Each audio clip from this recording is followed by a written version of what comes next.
coming out early in the morning. It's not a bright morning to be out, but it's a good morning to be out, and it's special that you took the time and the investment of your time to come to the annual meeting here at the parish. We'll begin, as we appropriately should, with a word of prayer. The Lord be with you. Let us pray. Almighty and ever-living God, ruler of all things in heaven and earth, hear our prayers for this parish family. Strengthen the faithful, arouse the careless, restore the penitent. Grant us all things necessary for our common life, and bring us all to be of one heart and mind within your holy church, through Jesus Christ our Lord. Amen. Well, these are important times for us to get together, not only because we elect new lay leadership, talk a little bit of family business about our finances and how things are going in general, but certainly if we have time, I'll try to take some time to answer some questions that you have. There's few times within the life of a parish where we can just kind of talk as a parish family about family business. I don't want to do it in the middle of the services or write it in newsletters that go, to all kinds of folks. And the long and short of it, which you'll be glad to hear, is once again, and this has been the case for my 8+ years, which is unbelievable to me. Maybe it feels like you feel every single one of those years that I've been your rector. But it's once again a time that God has sustained this church, done great things through this church, and continues to bless us. And although we've come through, a time and a season, it's unimaginable that everybody keeps bringing up the time of COVID. I mean, it's really. I had a mentor of mine, and he wasn't meaning this literally, by the way, but he said to me, it was the first guy that I worked with at a seminary when the diocese in Kansas City was trying to teach us baby priest how to start a new congregation for them, and he was a church planner. And in the middle of COVID, I just reached out, and somebody I talked to, and he said, if the devil had put together something more malicious to hurt the church, I couldn't imagine what it would be, except of COVID and the fact that it happened right in the middle of a divisive time in the political because of a presidential election, and we had all of the racial unrest that was going on after George Floyd, and we couldn't as much as be together. And it was just a terrible, rough time.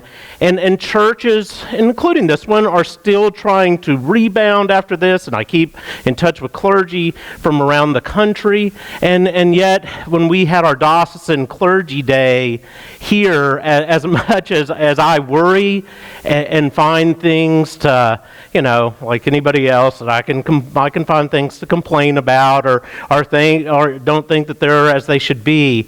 As I heard from clergy throughout our diocese and the impacts that all of that had on them with far less resources and everything else than we just kind of take for granted here, it just made me so thankful to have been in this place and for what we have, and it makes me more recommitted to being a part of a diocese and working outside of our walls. And when you see diocesan assessments that are about $160,000 a year, and you think, well, what are we doing and what are we getting off of that? Well, what we're doing is being a part of a greater community than ourselves, and a church like our own should be a resource beyond our own doors.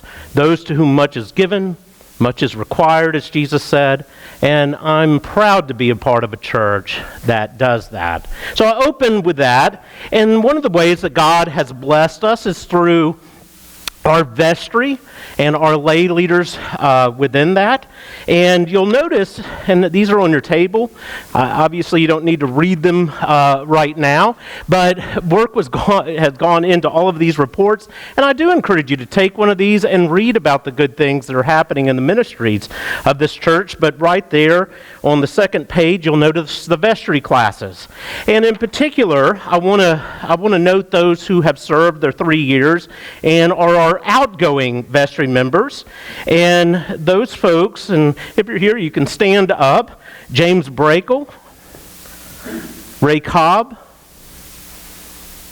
Mike Lee, who served the remaining time for Cal Colony, who, of course, unfortunately died. Barbara Rennick, and John Wood, who has been our senior warden. Thank you all. Let's give them a round of applause.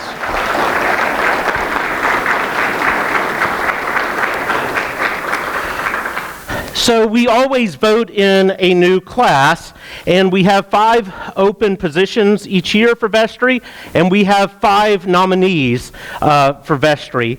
And I want to talk about that just for a moment. That's not unheard of within the life of this parish, and I want to tell you why that still is an election and why it's totally valid. First of all, it's allowed by our bylaws, but when you resort to the bylaws, then you're just kind of going back there. But the truth is, what you want in a vestry nomination is that the rector isn't picking the nominees. I don't, pick those who are representing the church and only talking to those people. That doesn't happen. Our nominations committee are led by past leaders from our vestry, including our senior wardens and those sorts of people, and they invited 35 people to consider serving. And for various reasons, people, it's not a good season, I've already done it, I got too many things on my plate, all the rest, they got 5 names. And by the way, we have 5 openings and 5 names. This happens in elections around our country, whether it's for Congress and people go unopposed. They didn't say, well, we didn't have an election, or anything else.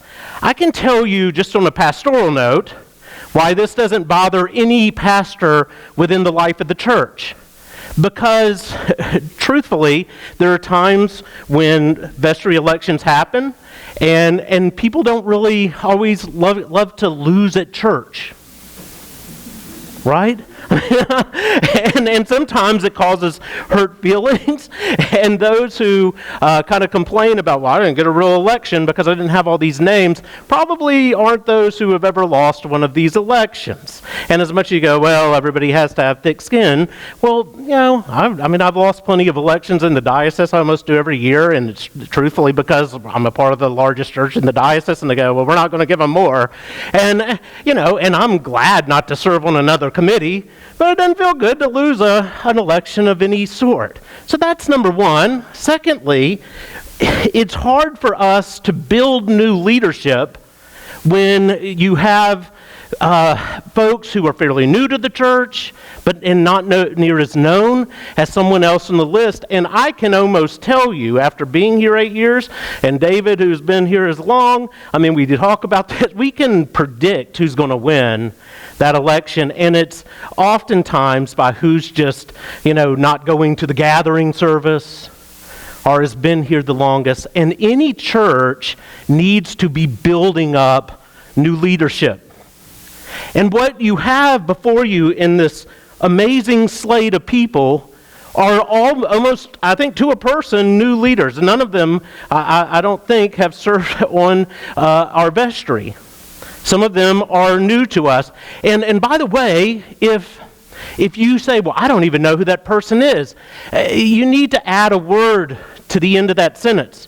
I don't know who that person is yet. Because any church that's built for the future is always bringing up new leadership.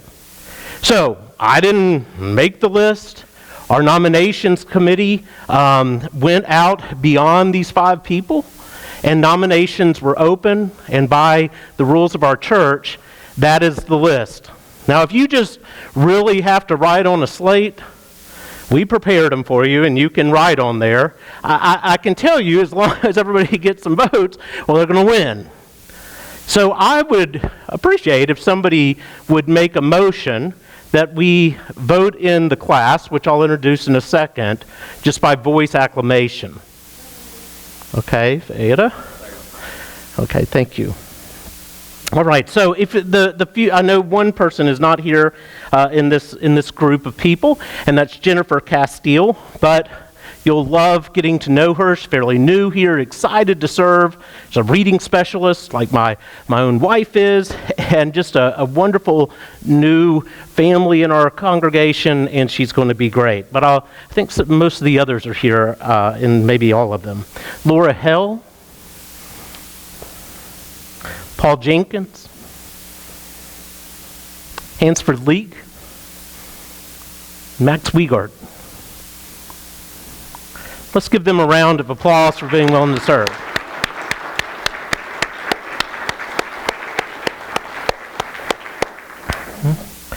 So, all those in favor of electing this new vestry class, assent by saying aye. Aye. Those opposed, thank you. And thanks for each and every one of you, and it's great to have new slate of leaders. I think I saw Nicole Terrell walk in, so I'm going to invite Nicole up here this time. And does she need this? Okay. Not know that she was doing that. So your rector didn't communicate everything really, really well. And so you say just a couple of words, and I'll fill in on the other side. I'm sorry I didn't. That's okay. Sure. Good morning. So you have in front of you what is a snapshot of the October budget. I'm going to tell you that budgeting in the church, as you all know, is a little bit strange because generally in September, in the summer, pledges are a little bit slow. Then in January, February, March, they're pretty high. So our actual money kind of looks like this, but we have to budget in a straight line. So, the pledges in October were a little bit low, but overall we are doing really well. We are projecting to finish the year 2022 with money ahead, which is great, especially in this time of getting back to normal programming. 2023 will be the first year that we are actually going to be full programming. This year we started probably in about March, so 2023 we are really excited about budgeting for that. We have completed the budget for 2023. We have gone through the financial committee. We have not yet presented it to vestry, but we will soon, and it looks to be a balanced budget. So it is a balanced budget, so we are excited about that. Pledges have done really well. Pledges are 80% of our budget, so thank you for getting your pledges in and on time. That makes our job much easier, and we will have a balanced budget for 2023.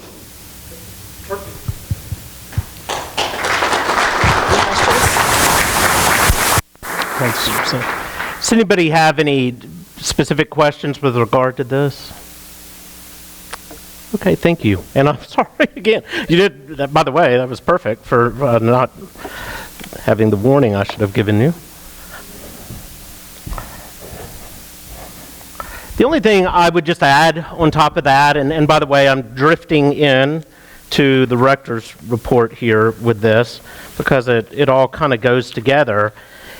And I've said this many times, but if anybody had told me at the beginning of all of this that, okay, you're going to shut the doors to the church just months before Easter, that's going to drift into not one Easter but two, that you aren't going to, as the rector, even be at the church on Christmas Eve, but oddly enough, and it was very bizarre, in 2020, watching myself on TV from my own house, that you were going to all of a sudden have to become, televangelist, which I was not built for that in any form or fashion. And yet that the finances of the church, this many months, years later, would have this sort of stability. I would have never, ever believed you. And that is a testimony to you. It's not because it's easy. This staff is amazingly diligent at controlling expenses. we turn off lights and we pay attention to what we spend, and we don't spend money just to spend it, and all the rest. And we try our best to recognize that every single dollar that comes in here has been given by someone to God, and it's something entrusted into our hands. And thus, there's great responsibility that comes with it. And so it's not through happenstance that the budgets are balanced and that we come out the year ahead. It was balanced last year down to zero, and the only reason that we're ahead is, again, by diligence and saving every penny that we did not have to spend. And that's just the case. It's a tight budget. You don't have to, pay attention too much within society, that there's less engagement within the church, and I don't mean St. John's, but every church in general, and this is before COVID, across the nation, and participation, and people don't trust in institutions, and they don't give in the same way that their grandparents just gave automatically, and those sorts of things. And so all of that is the environment that our church is called to serve in this moment. And the fact that we are able to do it financially in this way, and by the way, anybody who goes, well, the church is just a business, doesn't know the church at all and doesn't know this church for sure, because it's not. It's not how we operate or handle ourselves at all. But what we are people that trying to be faithful with all that God has given us. One of the ways that I see that is in the use of these facilities.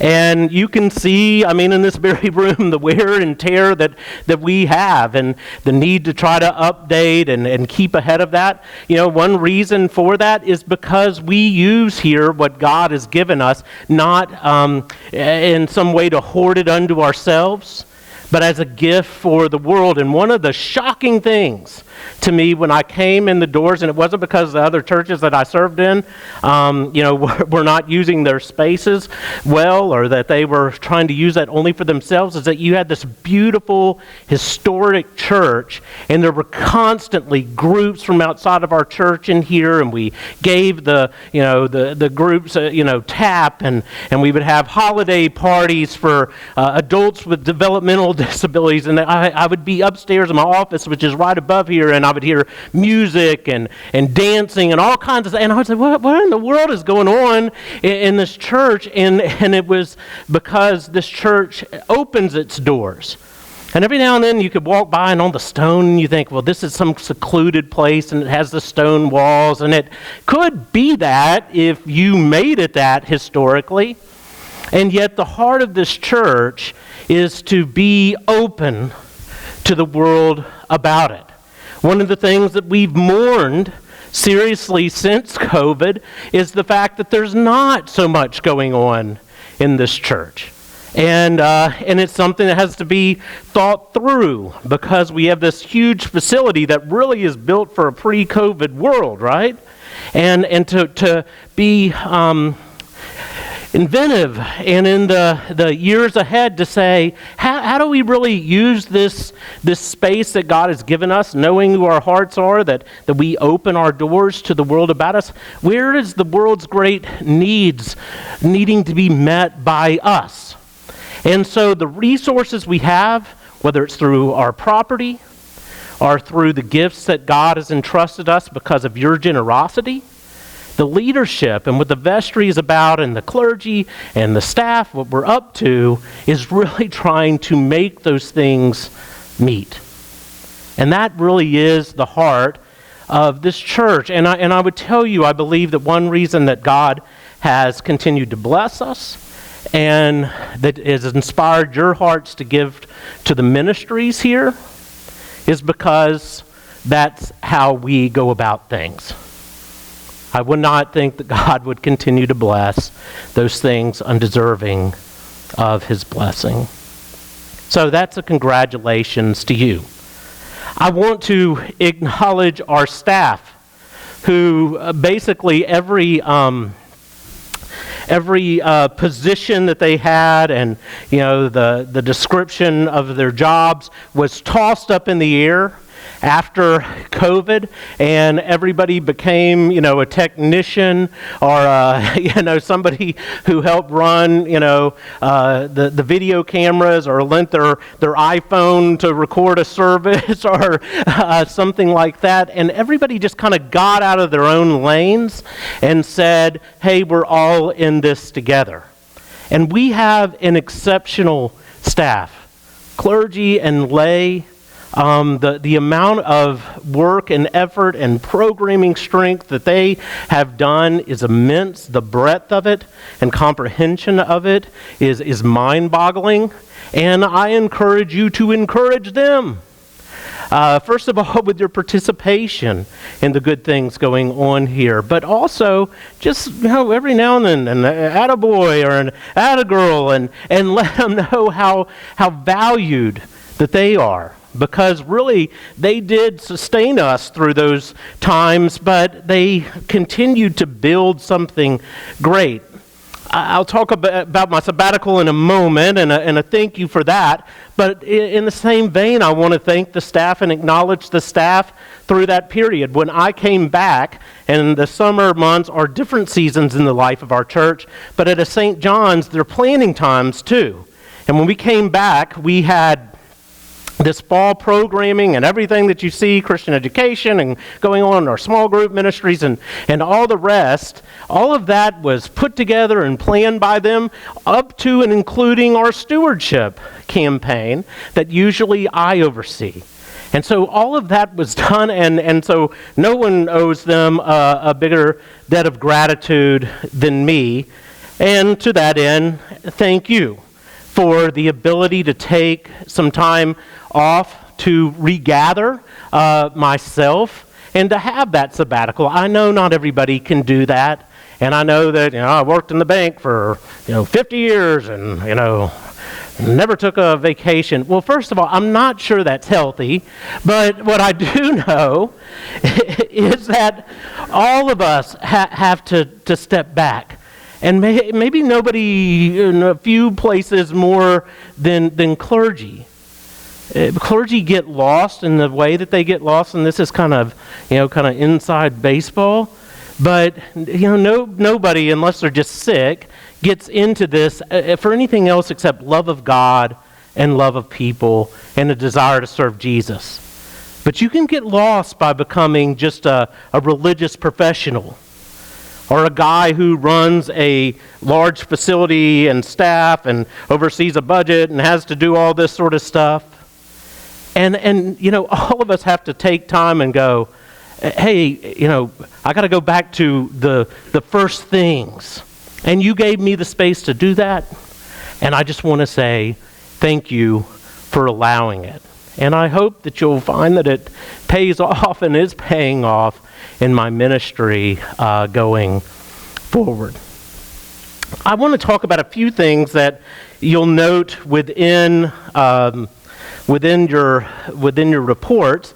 One thing is a little change of name of our what we know as outreach. This is central to our identity as a church, against the heart of our ministry. And we are going towards, some titles. And I know that changing names sometimes, everybody just kind of, let me find exactly where that report is here so I can draw your attention to it. So it's on page 7. But you'll notice that it's the Community Engagement Steering Committee. And I know changing names sometimes, we're just changing verbiage, but we're not really doing anything. But it truthfully is trying to get at the theological heart of what we're up to when we do what we call outreach and know as outreach, which isn't the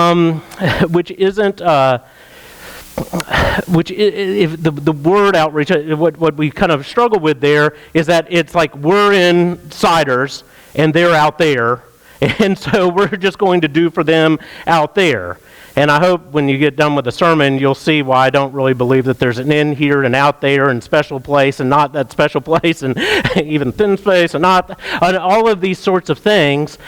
In other words, our community about us is us.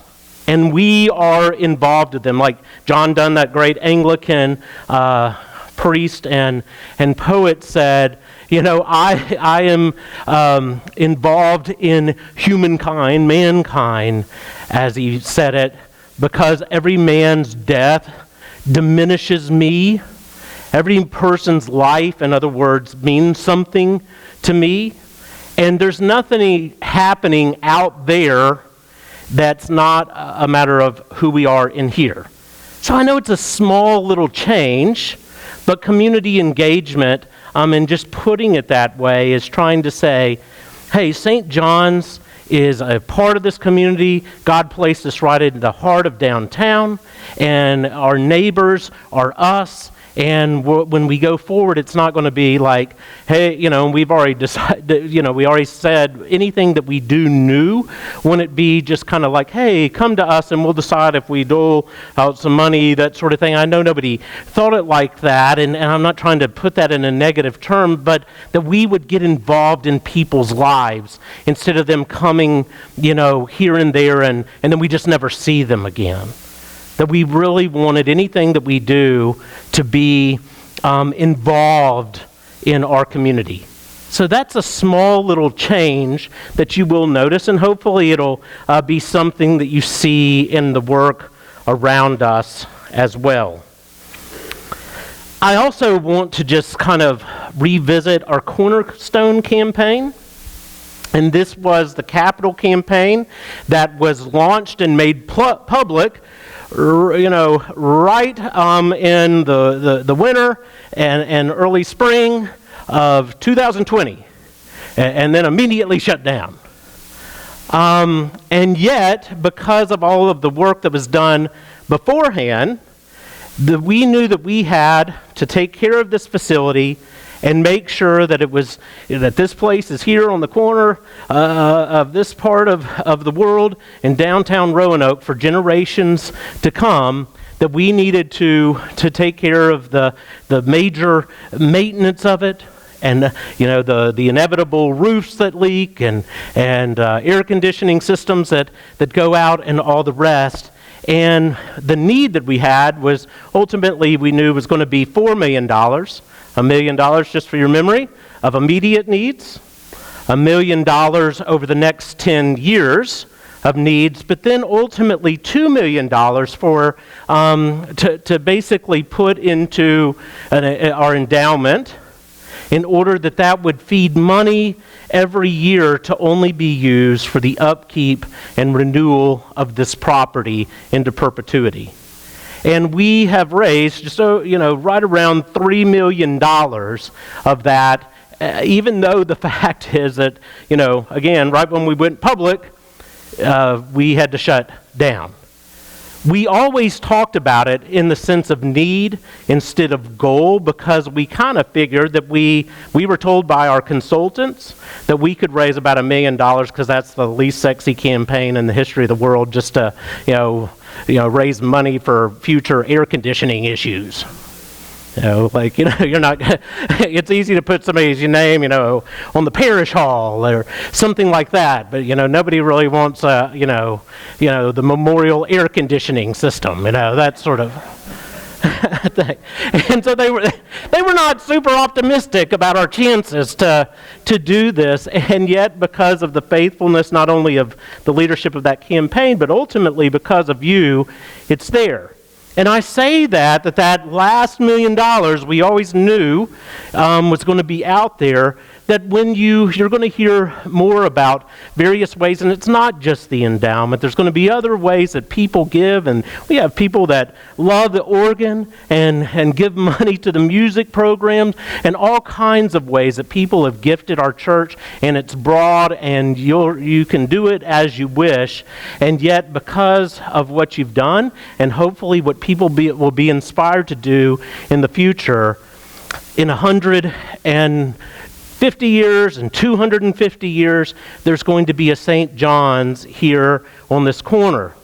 why we started this, and it was a worry that I always had because, churches go through seasons, and I'm going to sound like the broken record that you thought that I'd put away from way back when, and I would say, all of a sudden what's happening across America in churches, especially historic churches with large properties, is that they're making a decision about whether or not they're going to buy an air conditioning unit or fix the roof or have a youth ministry program or a children's ministry program. And guess what always gets cut? Because, we've got to fix the roof.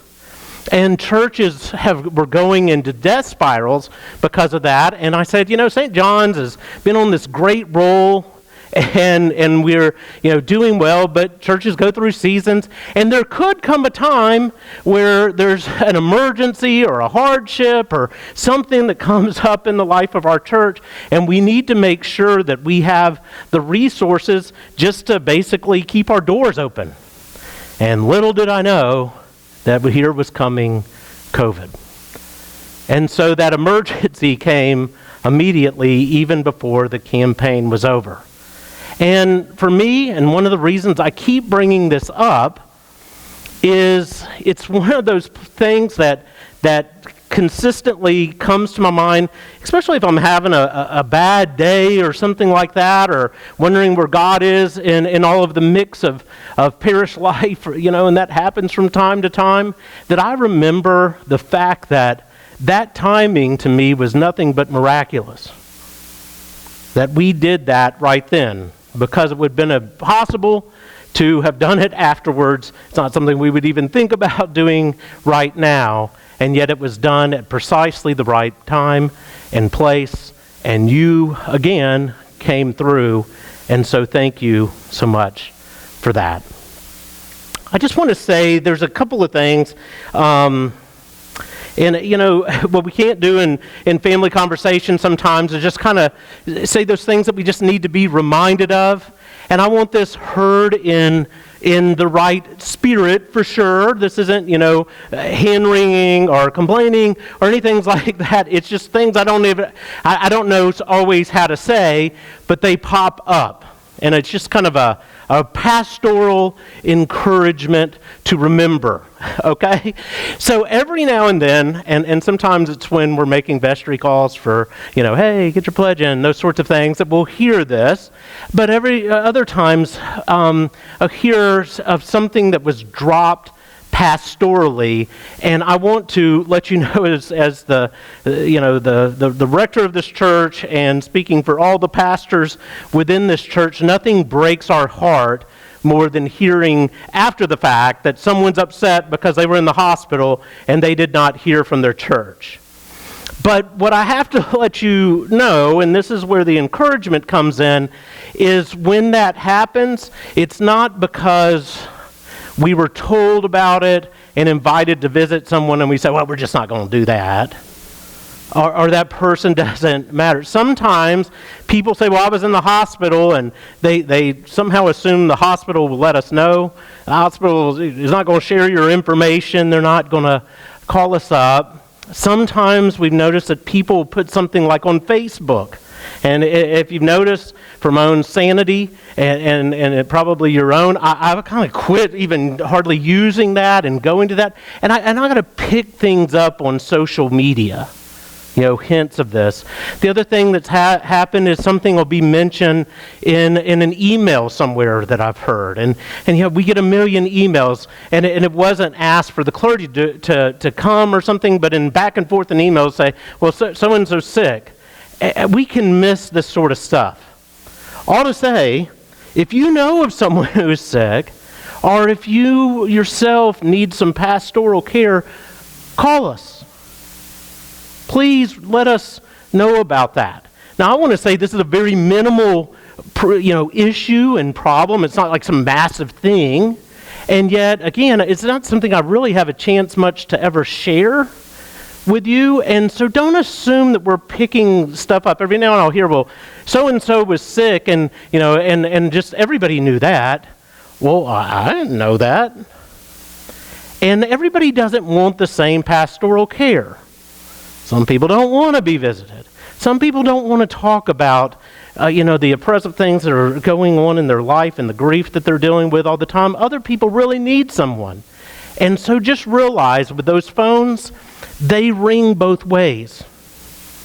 And so please call us, and that's just a pastoral encouragement. If you know of someone that's going through something, don't assume that we know that. Is that fair? Okay. In the same regard, one of the things that I've heard is, I don't ever hear from Eric or whatever, and all the clergy called us immediately after COVID, and that is true. That we divided up between the four of us, the parish list, and that's because everything shut down and your live shut down, and so we were like, we're just going to divide this up and reach out to you. And there was 2,000 names almost, okay? And it wasn't easy. For good reason, as you can imagine, we can't continue to do that all the time. A little bit outnumbered. But here's the thing. So I can't make 500 phone calls or 1,000 phone calls and those sorts of things. But that's not because I don't want to talk with you. Again, the phones ring both ways. And I hope that you always feel that I or other members, if you feel more comfortable, that's why we have multiple clergy here and diversity within that, is that we want to engage you. And all of us have meetings every week with people that are going through all kinds of things. Again, these are very minor sorts of things, but they're not. There's not really an opportunity for me to ever talk about them or kind of re-encourage. I'm not going to do that in the worship service. I'm not going to put it in the record. This is the family conversation, so this is where we talk about that. All to say, we want to be there for you in every sort of way. Just a large parish with a lot of people going through a whole lot of things. And so please let us know those things. And I think that I'll stop there for just a moment and then wrap up after a few questions if we have them. Just kind of putting an exclamation point on what we've talked about today.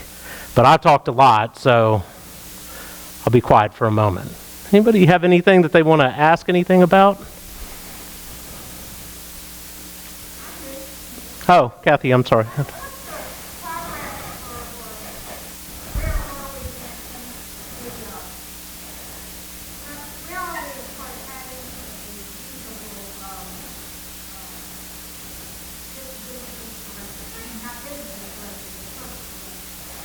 Yeah, so thank you. So this was hopefully you all saw this this summer, is that this is going, Byron, do you have anything you want to add to this at all? So, because a lot of this happened during the sabbatical, but what it is it's all basically virtual in the sense that you provide us stuff, you can change your photos and all this. You hopefully saw in all of our emails and over the summer and all of the bulletins, opportunities for, and we invited you and said if you don't know how to do it, and not everybody knows how to use technology, the parish staff can do this for you, and we'll take your picture and put it all in there and all the rest. Anybody remember this? I hope that you do, and I hope that you did it. And if you haven't, please contact the parish offices. And so there are apps that we have, although our software company is going to end this app, so we're going to have to figure out how to change that. And right now, I can look up and tell everybody, and I won't do that, your, Kathy, phone number off of this app. And so you can download that onto your phone. And otherwise, if you wish us to print you something, we can print that out here at the church offices. So that's what's going on, but it's an ongoing process that is dependent upon you. The old style of having Olin Mills come in here and you know, the church, the last time we did this, and for whatever reason, we did it during the interim period, and it was obsolete about the second that it was produced, cost $8,000. Yeah, everybody got, you know, their Olin Mills pictures taken, and some of them loved them, and some of them wanted to hear from Olin Mills less because they were doing it to show you pictures. That whole model is so obsolete about the second that they're produced. So this is the only way that we can have kind of an ongoing dynamic thing. We know some people are not engaged with technology in the parish offices. If you don't know who to call me, and I'll make sure that you get in touch with Christy, my secretary, and we will get you a copy of that. Okay? Yes?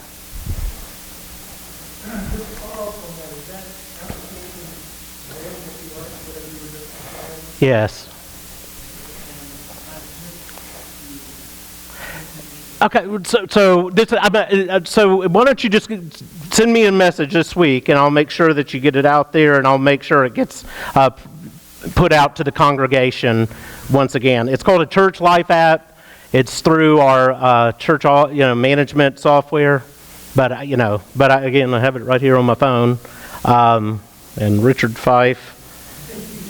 And there you are, Richard and Jenny. I have your cell phone number. It's that easy, okay? Yes? Second question. I'm not as aware as you all are, well aware of the challenges that we face for the last 2 years. When you talk more about attendance, how many people are coming on Sundays? Yeah. So, thank you. That's a great question.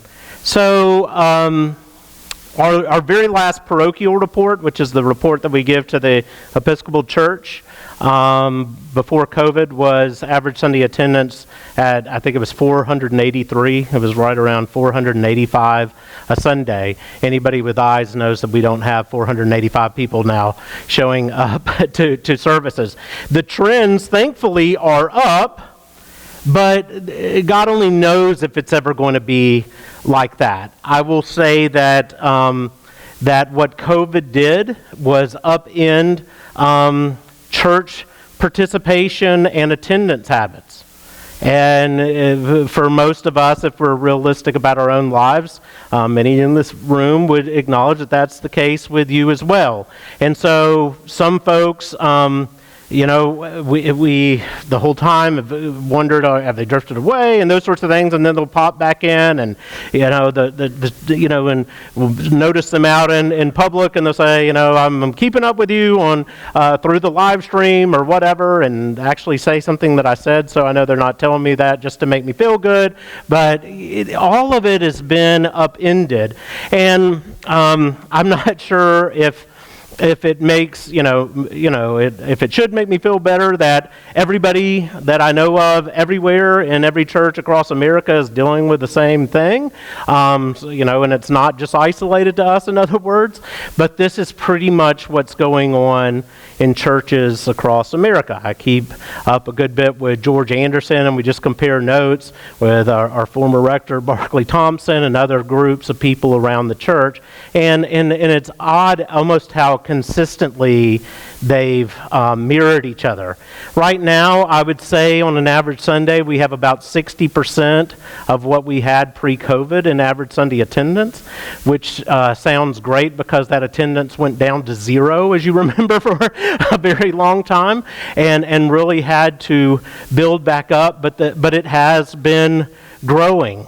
And I'm talking about in-person attendance.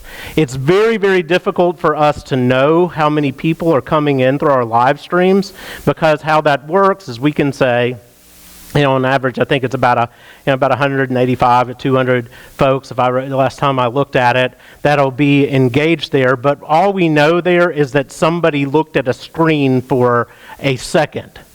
So we don't know if they watched the whole service, if they said, oh, Eric's going too long and I'm checking out of this, or if, they had, a gathering of a big family of 10 people watching it. We don't know if in other words, if it was one person or 10 people, and if they watched the whole thing or they watched for 5 seconds. So that's what's very difficult here. And those parochial reports, which you'll remember doing as a priest, the church the Episcopal Church is trying to even figure this out. A long way of saying that, basically like going to the gym or anything, church attendance has a habitual nature to it. And we, so to speak, we close the church just like they close the gym.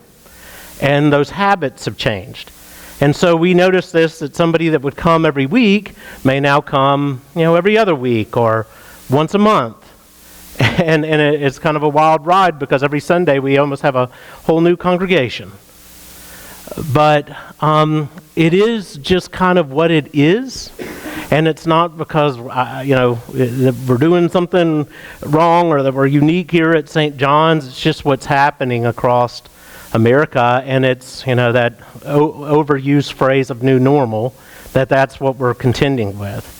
Now, one thing I will say, and another pastoral encouragement, is that what also has been upended, and this has happened with nonprofits across the country and churches across the country, is that all of our volunteers and leadership just kind of got tossed up in the air like a bunch of cards, a deck of cards as well.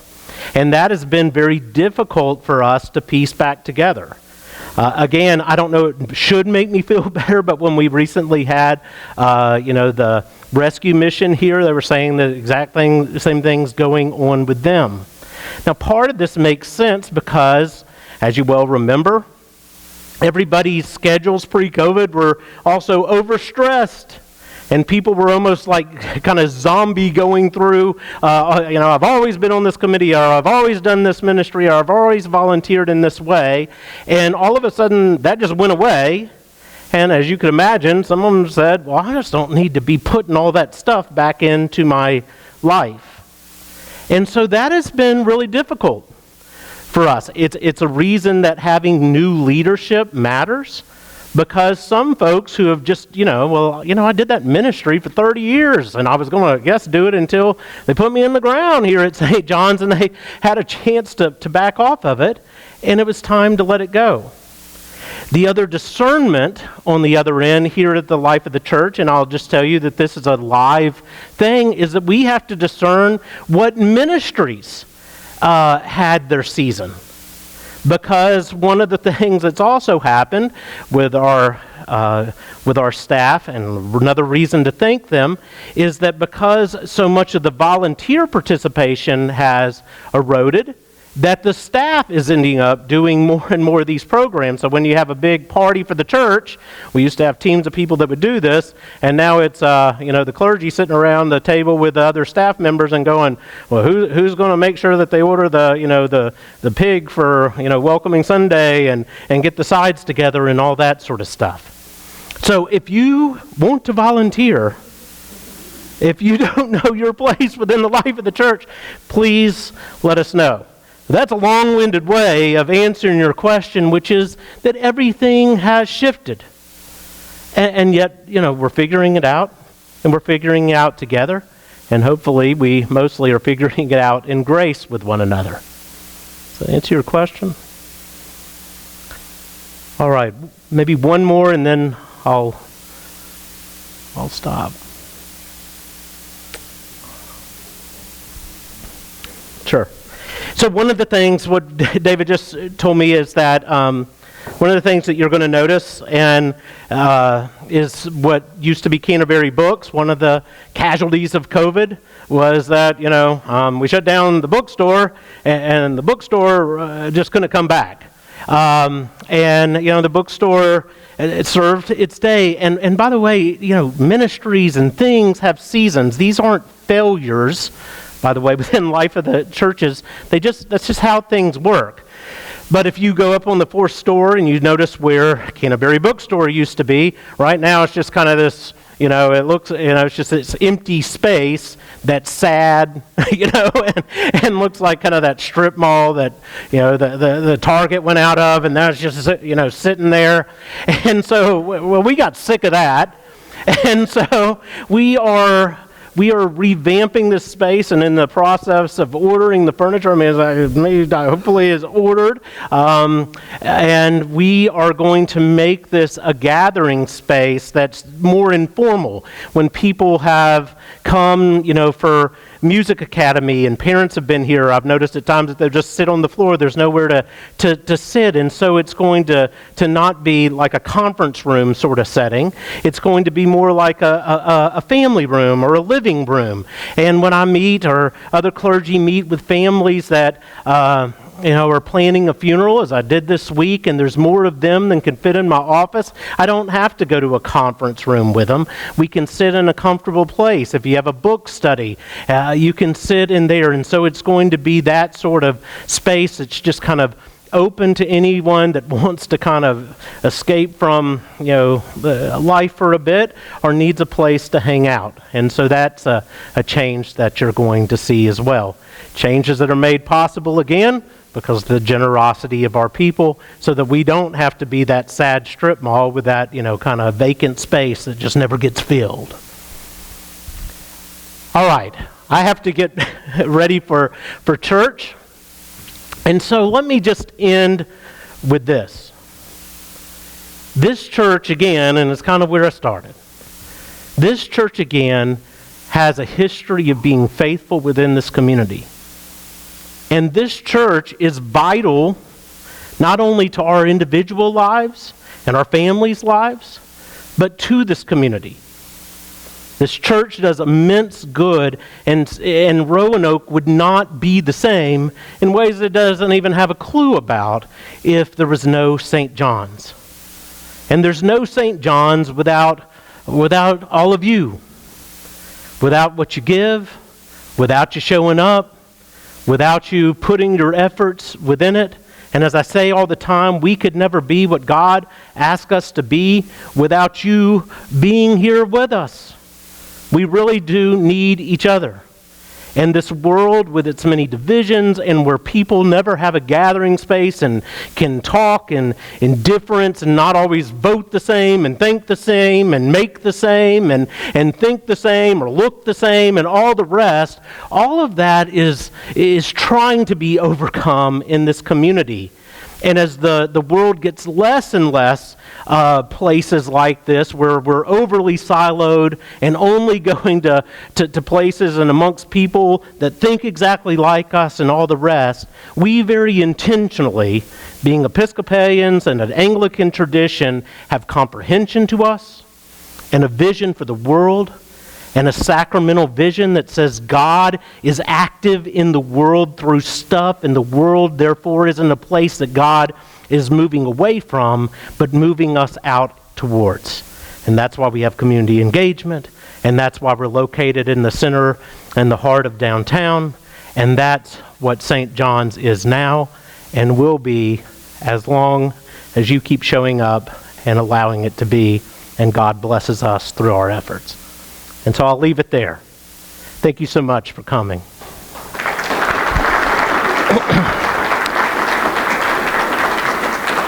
And I will save our prayers for our church service, because I got to run and get ready for that. God bless you all. Thanks for being a part.